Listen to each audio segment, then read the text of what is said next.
Bom dia, Escola de Profetas. Bom dia! Bom dia para você que está em casa. Que alegria ter você conosco mais esse dia para nós adorarmos o nosso Deus. Bom dia, professora Joana. Bom dia! Essa menina é simpática, né? Essa Ana é missionária, né, Ana? Sim. Diga aí, Ana, pro pessoal de casa, qual é a coisa que você mais gosta de fazer aqui na escola? Ai, tem tanta coisa. Eu gosto de estudar no jardim. Estudar no jardim? Sim.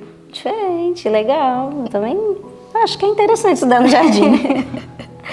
O jardim é bem convidativo, né? Convidativo à presença de Deus. Sim. Quando a gente está no meio da natureza, a gente com toda certeza temos o vislumbre de quem é a pessoa do Senhor. Que legal. Sabe o que eu mais gosto de fazer aqui na escola? O quê? Trabalhar. Trabalhar é muito bom. É muito bom, sim. né? Você gosta também? Eu gosto. Muito Na bem. cozinha. Na cozinha? Aham. Gosta de fazer comida? Sim. Olha que legal, Ana. Já aprendeu muitas comidinhas? Sim. Muito bem. Isso aí. E quando sair daqui, né, vai ensinar comidinha para as pessoas. É esse o objetivo dessa escola, preparar pessoas, ensinar pessoas para ajudar outras pessoas. Muito bem, então nós podemos convidar o pessoal de casa para se ajoelhar e orar junto com a gente, para nós começarmos esse culto tão maravilhoso. O que você acha? Sim, vamos orar. Vamos orar. Sério, querida? Sim.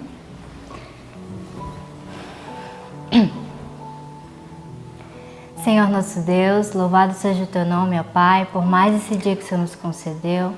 Muito obrigado, Senhor, por mais essa chance que o Senhor nos dá de sermos melhores, Senhor, de aprendermos mais da Tua palavra e de estarmos em comunhão contigo.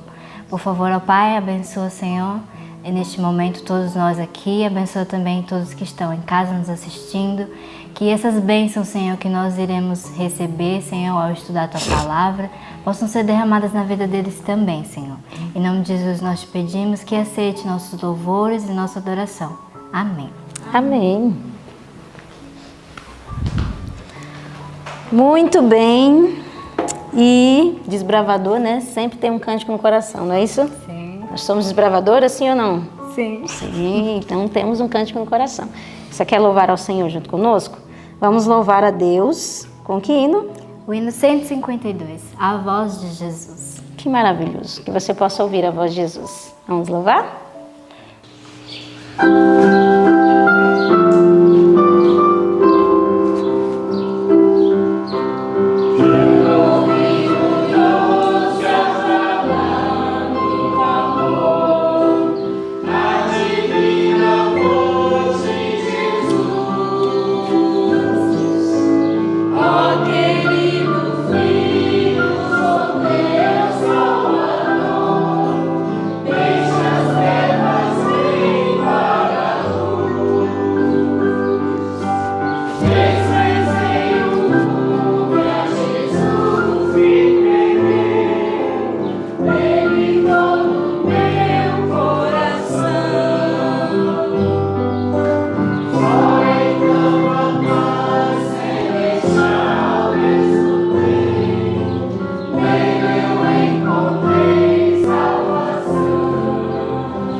Amém. Amém. Que letra tão linda, né?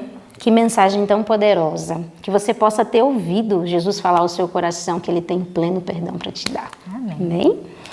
Então, Ana, Acho que todo mundo sabe qual é o que a gente vai fazer agora, né? será que sabe? Será que o pessoal de casa sabe o que nós vamos fazer? Eu acho que sim. Nós vamos para o Está Escrito, né? Nós estamos estudando sobre a vida de Jesus e nós estamos aprendendo que Jesus, em todas as tentações, ele dizia o quê? Está escrito. Está escrito. Isso era uma salvaguarda para a vida de Jesus. E eu tenho certeza que também pode ser para a sua vida. Então, por isso que nós vamos para o Está Escrito, um momento tão especial de decorarmos o nosso verso. Que está? Em João 13, versos 34 ao 35. Muito bem. Então, nós vamos no 1, no 2 e 3. João 13, 34 ao 35. Um novo mandamento vos dou, que vos ameis uns aos outros, como eu vos amei a vós, que também vós uns aos outros vos ameis.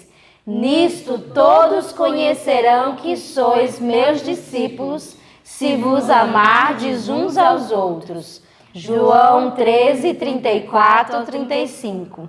João 13, 34 ao 35.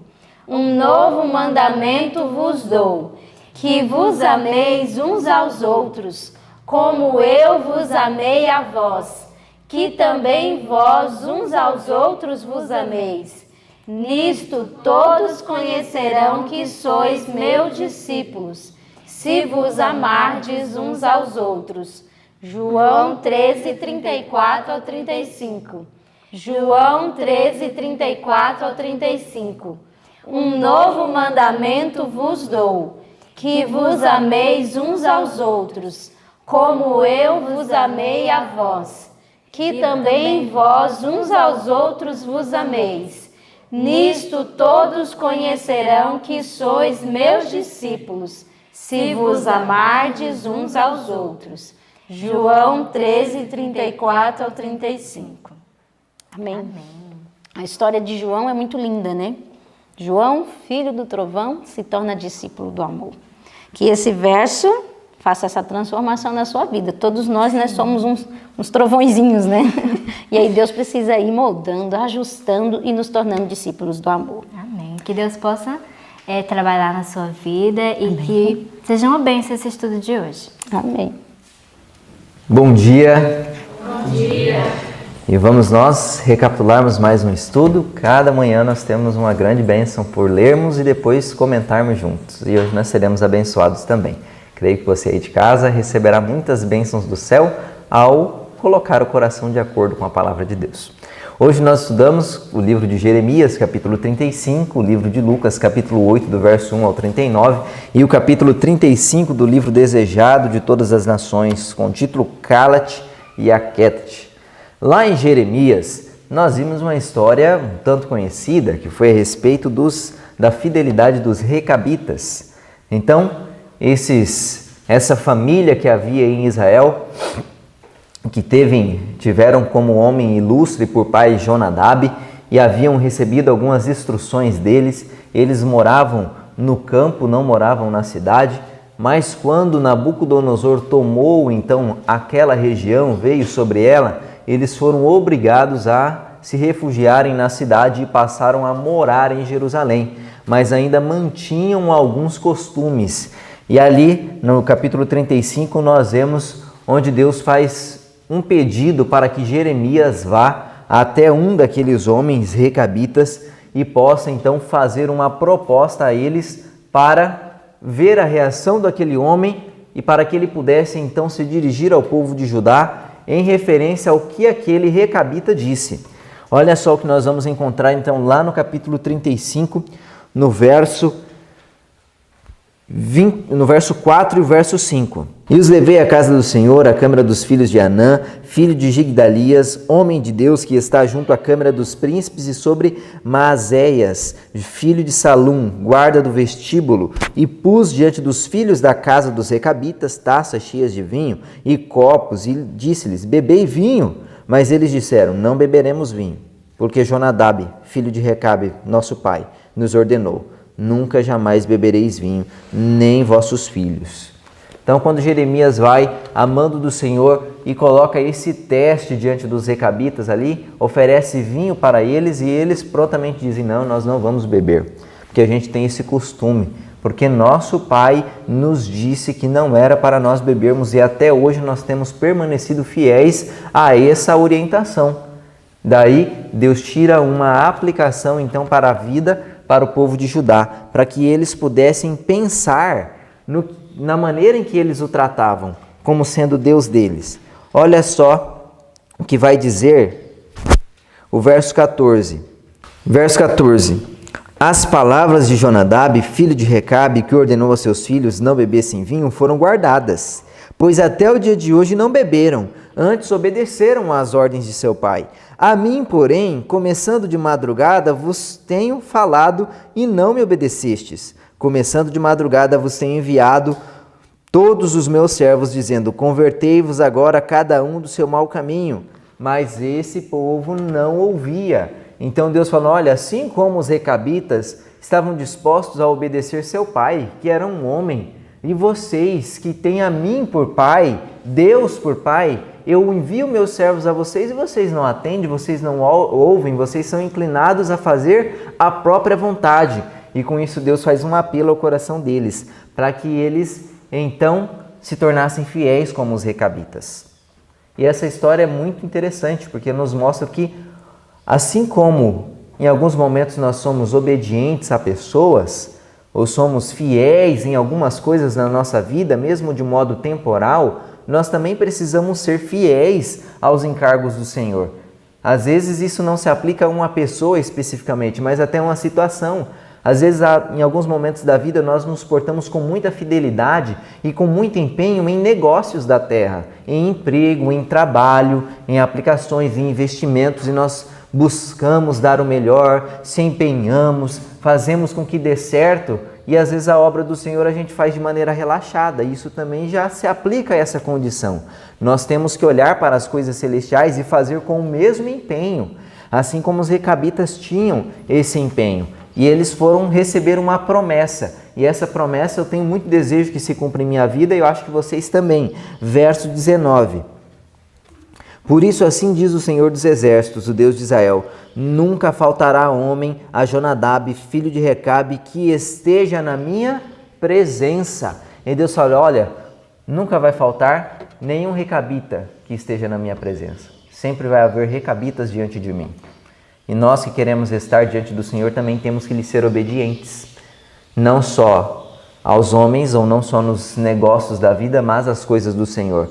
E também vice-versa, não só se dizer fiel a Deus e ter os negócios da vida todos azarados, todos largados, mas ser fiéis em todos os encargos. Que Deus nos ajude para que nós não venhamos ser ausentes de sua presença, mas como os recabitas, que sempre nós possamos estar na presença de Deus.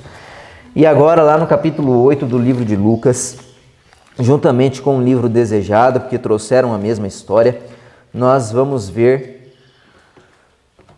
um momento muito interessante do ministério de Jesus. Foi um dia, uma noite ali, com um acontecimento que ficou marcado na vida dos discípulos. Muitas coisas marcam a nossa história. E falando da condição de Jesus naquele momento, vocês já realizaram alguma obra se envolvendo em alguma coisa para Deus ou em algum negócio do dia que ao final do dia você se sentiu assim, exausto, estava desejando a cama? Estava querendo, tomara que chegue logo à noite para que eu possa descansar, recuperar minhas forças, para que eu tenha mais vigor no próximo dia? Muitas vezes a gente chega a essa situação, né? Nos empenhamos ali, damos o melhor e quando chega a noite nós já estamos desejando o travesseiro, já desejamos o conforto, o afago de uma cama. E assim estava Cristo, ao final de um dia de labutas. Cristo sentia as mesmas coisas que nós sentimos, as mesmas fraquezas que nós temos com questões físicas, Cristo também tinha. Cristo tinha sede, Cristo sentia fome, Cristo se sentia cansado, mesmo que a obra dele fosse totalmente empenhada na causa do Senhor. Então, o que a gente aprende? É erro se sentir fisicamente cansado? Não. É pecado? Não, senão Cristo estava pecando neste momento, mas não era pecado, não era erro. Ele tinha se doado por completo e aí chegou um momento onde ele precisava de um descanso. E aí ele decide então tirar esse descanso, porque ele passara aquele dia ensinando o povo. E só quem ocupa o trabalho de professor ou de instrutor sabe o quanto é cansativo. Não é só o trabalho braçal que cansa, que esgota as forças. O envolvimento com o trabalho mental também cansa. E aí esteve Jesus ensinando, falando diversas parábolas. Foi no momento onde ele começou a aplicar parábolas no seu ministério. E aí ele vai lá e fala da parábola da semente da mostarda, que é pequena ao princípio, mas depois cresce e se torna uma grande hortaliça. Falou da parábola também do trigo e do joio, evidenciando de que crescerão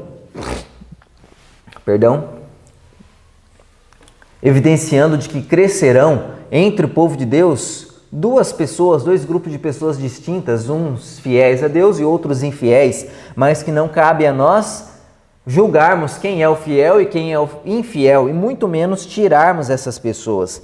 Também falou do tesouro escondido, da pérola de grande preço, do pai da família. Ele foi falando grandes parábolas para ilustrar o reino que ele viera a estabelecer neste mundo.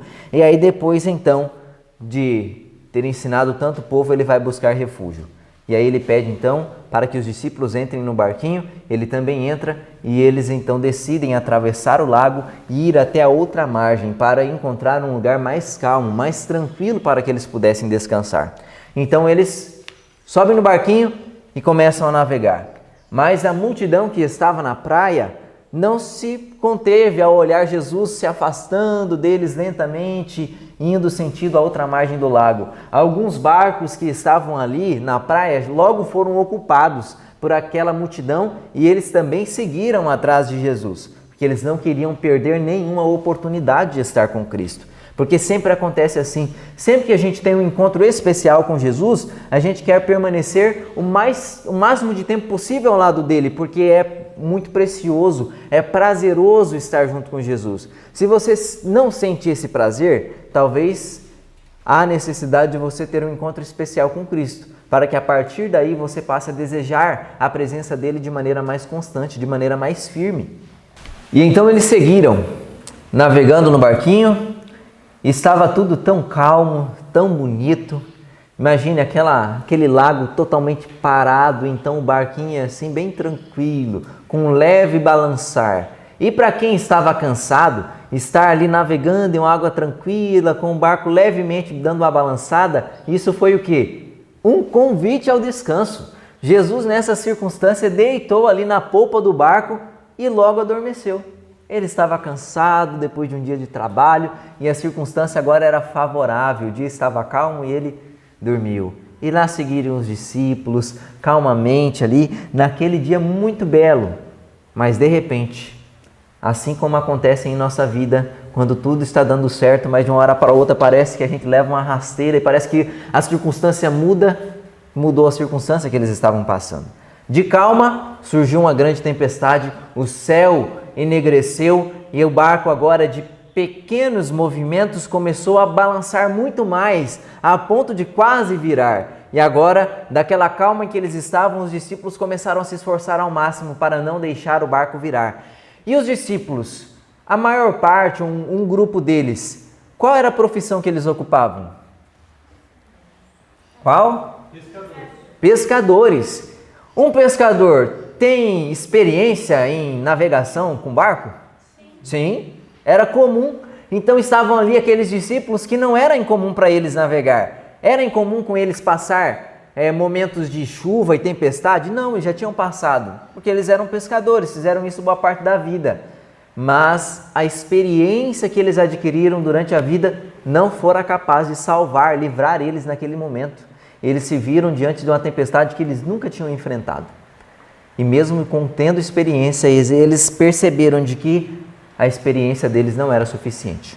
Se dependesse só da experiência deles, eles iriam naufragar. E quantas vezes na vida, nós mesmo tendo vivido bastante, mesmo tendo enfrentado grandes coisas, às vezes nos deparamos com coisas que a nossa experiência não é capaz de transpor. Nossa experiência não é capaz de encontrar solução. Muitas vezes acontece assim com a nossa vida. E você não precisa entrar em desespero, que agora a gente vai ver o restante da história. Quando os discípulos, em sua experiência, incapaz de salvá-los, começam a lutar e aí eles se lembram de algo. O que é que eles se lembram? Eles se lembram quem tinha colocado eles naquele barco e por que eles estavam fazendo aquela travessia. Eles se lembraram, opa, o que a gente está fazendo aqui? A gente não veio para pescar. A gente veio ao mando de Jesus. Foi Jesus que nos trouxe para cá. Então eles lembram de Jesus. Mas como estava tudo escuro, então eles começam a chamar mestre, mestre, e não ouvem nada. Só silêncio pairava ali e o barulho do trovão. E aí eles começam a ficar desesperados e começam a pensar, onde está Jesus agora? Será que ele nos abandonou?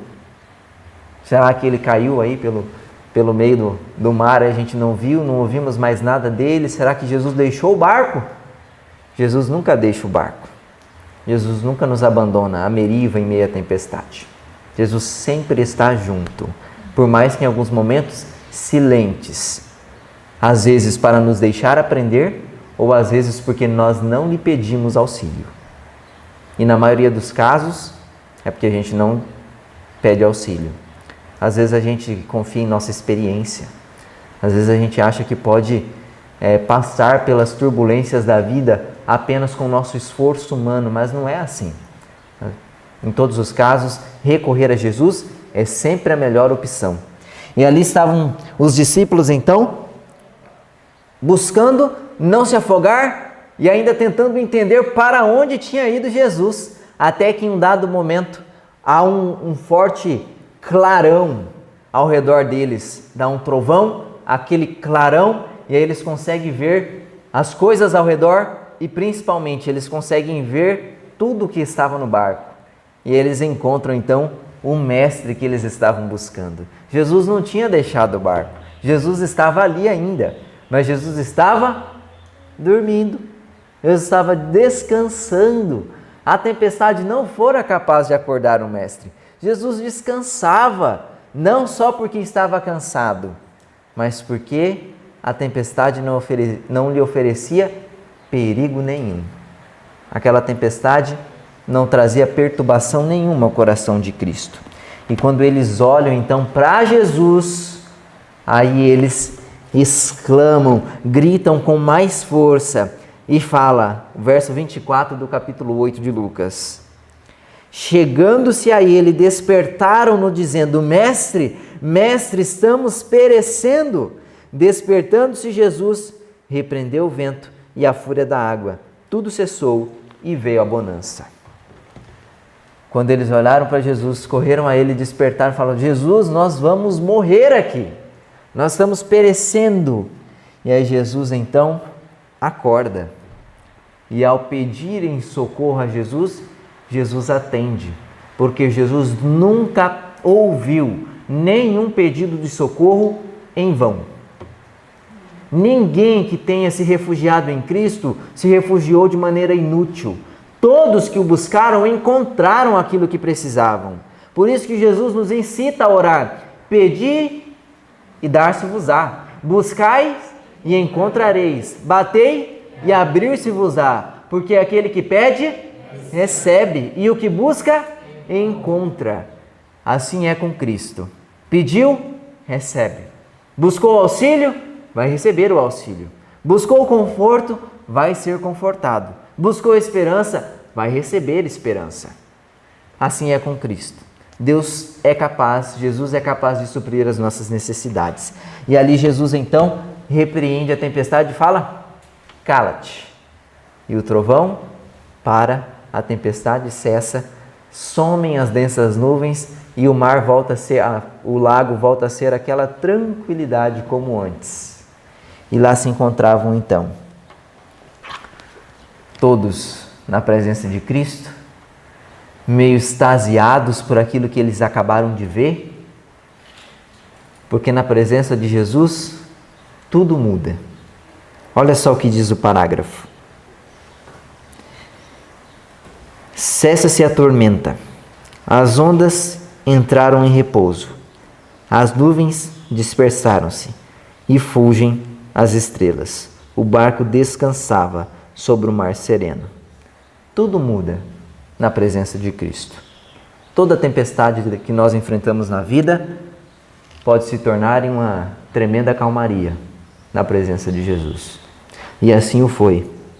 E aí Jesus olha então para os discípulos e pergunta, verso 25 do capítulo 8 de Lucas. Então lhes disse: onde está a vossa fé? E eles, possuídos de temor e admiração, diziam uns aos outros: quem é este que até os ventos e as ondas lhe repreende e lhe obedecem? Jesus repreende a eles: vocês não têm fé. Quem é este homem que tem poder para fazer qualquer coisa e tem domínio sobre a natureza? E eles entenderam ou apenas reforçaram aquilo que haviam já acalentado no coração. Jesus não era alguém comum. Jesus era alguém especial. Jesus era o Criador de todas as coisas e todas as coisas estavam sujeitas ao seu domínio. Mas agora o livro veio falando a motivação por que Jesus descansava. Por que será que Jesus descansou em meio à tempestade? Em que será estava a calmaria de Jesus em meio à tempestade? E às vezes a gente pode até pensar, quando nós passamos por coisas pequenas, onde nós temos domínio daquilo, normalmente a gente não se preocupa, não fica apavorado. Porque a gente entende de que com um pouquinho de esforço da nossa parte, a gente consegue resolver aquela situação. Às vezes você domina algo e quando acontece uma pequena turbulência, você entende, não, isso aqui eu consigo, já está dentro da minha experiência, isso eu dou conta. Foi por isso que Jesus descansou? Não, de maneira alguma. Jesus não descansou entendendo, eu sou o Criador de tudo, se eu falar a nuvem para, eu que criei, eu posso fazer tudo mudar, porque comigo está o poder. Não, Jesus não descansou nisso. Jesus descansou como homem. Jesus descansou como qualquer um de nós ou qualquer um dos discípulos poderia descansar em meio à tempestade. Encontre o parágrafo que começa quando Jesus foi despertado. No meu livro está na página 336, o capítulo é o 35 do desejado. Quando Jesus foi despertado para enfrentar a tempestade, estava em perfeita paz. Nenhum indício de temor na fisionomia ou olhar, pois receio algum havia em seu coração. Contudo, não era na posse da força onipotente que ele descansava. Não era como o Senhor da terra e do mar e do céu, que repousava em sossego. Esse poder depusera-o ele e diz: eu não posso de mim mesmo fazer coisa alguma. Confiava no poder de seu Pai. Foi pela fé, no amor e cuidado de Deus, que Jesus repousou, e o poder que impôs silêncio à tempestade foi o poder de Deus. Quando Jesus descansou, ele descansou como homem. Ele não descansou porque ele era onipotente, porque a sua onipotência ele depôs quando se tornou homem. Assim como a sua divindade esteve velada naquele corpo humano, também a sua onipotência. Ele não agia como um ser onipotente em nenhum momento de sua existência aqui na terra. Todos os milagres que Jesus realizou foi confiando no poder do Pai e tendo fé, porque isso que foi o que o texto disse. Foi pela fé, no amor e cuidado de Deus, que Jesus repousou. E o poder que pôs silêncio à tempestade foi o poder de Deus. Assim como Jesus operou aquele milagre e esteve em calma confiança no agir do Pai, assim nós podemos estar também, porque ele descansou como homem para nos dar o exemplo. Se tendes fé, estareis seguros e tranquilos, mesmo em meio à tempestade. Quantas vezes a tempestade da vida nos intimida, nos às vezes enfraquece os esforços, assim como estavam os discípulos enfraquecendo, mas nós podemos não só recorrer ao Mestre que está no mesmo barco, mas também de permanecer com fé e permanecer tranquilo e sossegado, assim como Jesus permaneceu no barco, descansando no braço do Pai, descansando no poder que o Pai tinha para o socorrer. E sempre que nós confiarmos em nós mesmos, nós vamos passar por apertos. Confiou em si próprio, vai passar dificuldade, porque você é incapaz de resolver os problemas. Nós somos incapazes, se separados de Deus, de resolver qualquer coisa de maneira definitiva. Para isso precisamos dele. Olha só, o parágrafo começa. Quantas vezes se repete, e no meio desse parágrafo vai dizer: confiamos em nossa própria força, até que nos foge a esperança, e nos vemos prestes a perecer. Lembramos então de Jesus, e se o invocarmos para nos salvar, não o faremos em vão, embora nos reprove, magoado a incredulidade e a confiança em nós mesmos, nunca deixa de nos conceder o auxílio que necessitamos. Nós devemos ter menos confiança em nós e mais confiança em Cristo, e poder descansar nele, porque diante dele todas as coisas são sujeitas. E então ele segue o seu percurso, continua seu caminho e chega ao outro lado do lago em que eles estavam ali navegando. Quando eles chegam lá, e aí eles são surpreendidos por algo, olha só o que eles encontram na terra dos Gerazenos. Verso 27 do capítulo 8 de Lucas. Logo ao desembarcar... Vou beber uma água. Verso 27 do capítulo 8. Logo ao desembarcar, veio da cidade ao seu encontro um homem possesso de demônios, que havia muito não se vestia, nem habitava em casa alguma, porém vivia nos sepulcros. Quando eles chegam, gostaria de agora acrescentar um detalhe. Quando a gente vai para a referência bíblica da mesma passagem no livro de Mateus, capítulo 8, lá acrescenta algo a mais, de que não era apenas um homem, mas 2 homens, possessos e endemoniados. Isso está no livro de Mateus, capítulo 8. Então, quando eles descem lá, desembarcam, vêm 2 homens saindo de entre as sepulturas, endemoniados, despidos, totalmente retalhados, com a fisionomia de demônios. Vêm e avançam sobre eles, como parecendo a despedaçá-los. E aí o que os discípulos fazem?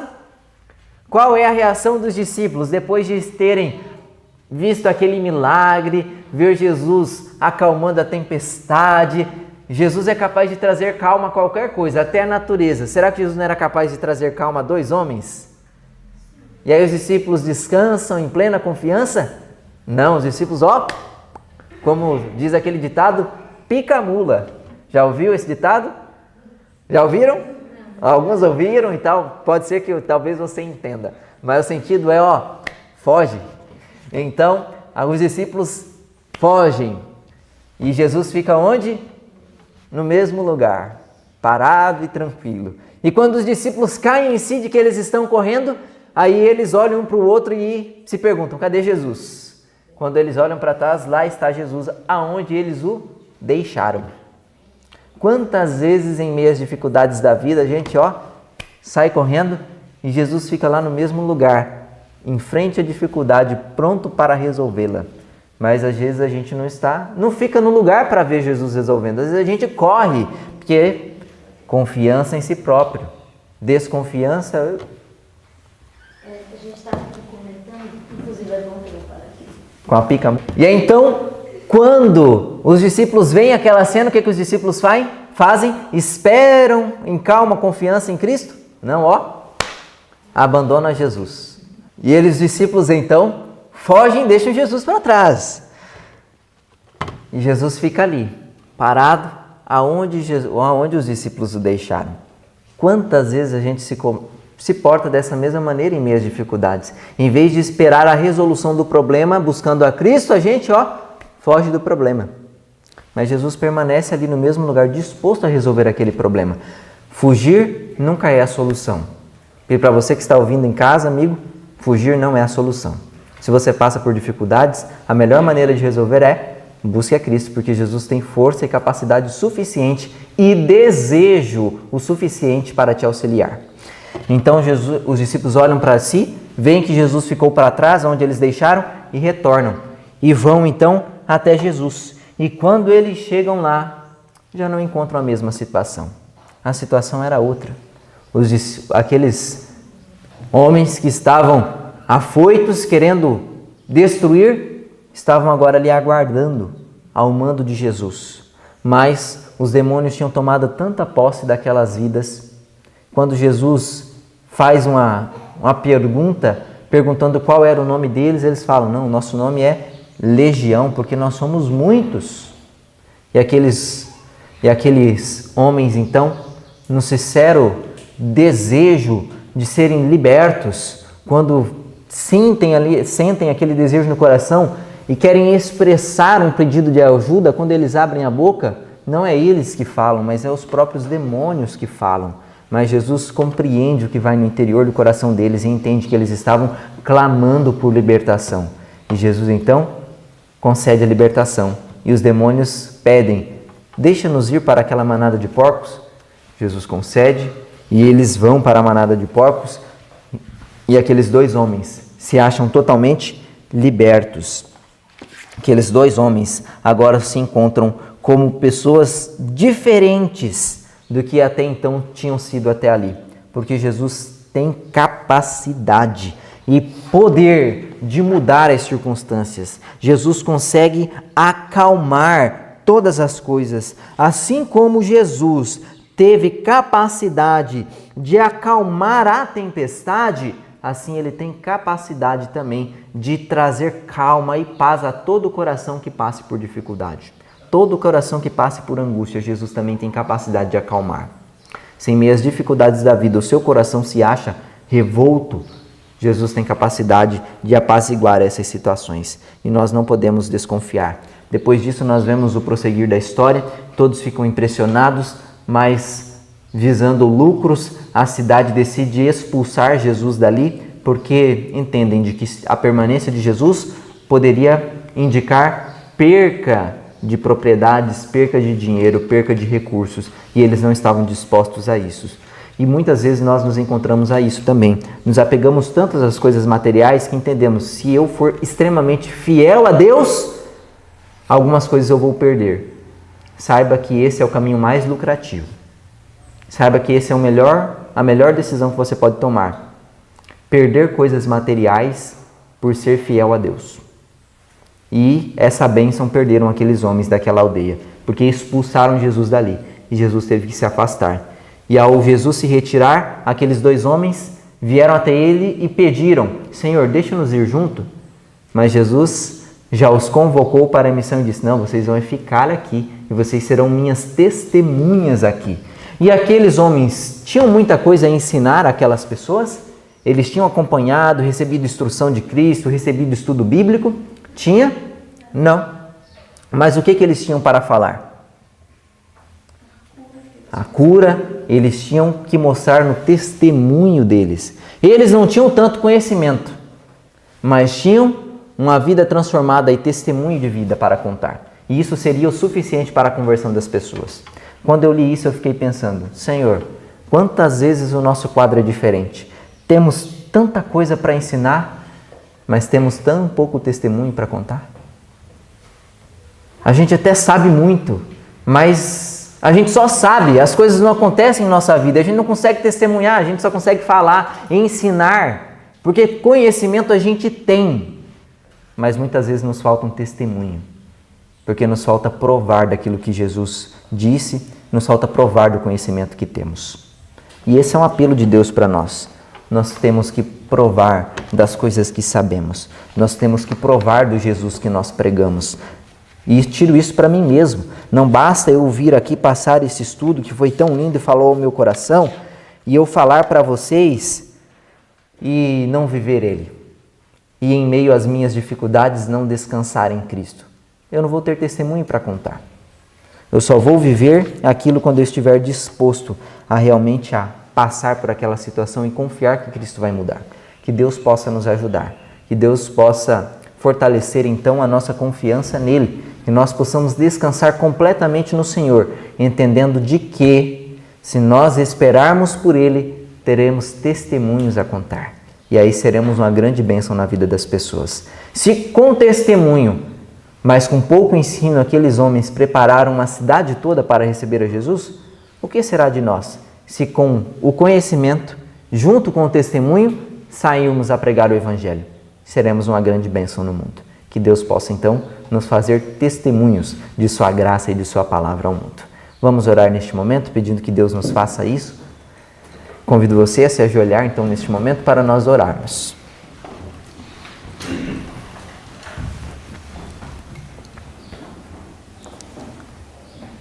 Senhor nosso Deus, muito obrigado por sua companhia. Obrigado porque o Senhor é muito bom para conosco. Queremos descansar em Ti. Queremos ter o que testemunhar. Queremos ter histórias, Pai, de milagres acontecidos em nossa vida para relatar a outros como fonte de inspiração e de confiança no Senhor. Não nos permita ser apenas conhecedores da palavra, mas também pessoas que vivem de acordo com aquilo que conhecem. Que o Senhor nos fortaleça nesse dia, que o Senhor tranquilize o coração de todos aqueles que estão turbados e que todos possam descansar confiando no poder do Pai, assim como o Senhor descansou. Em nome de Jesus, amém.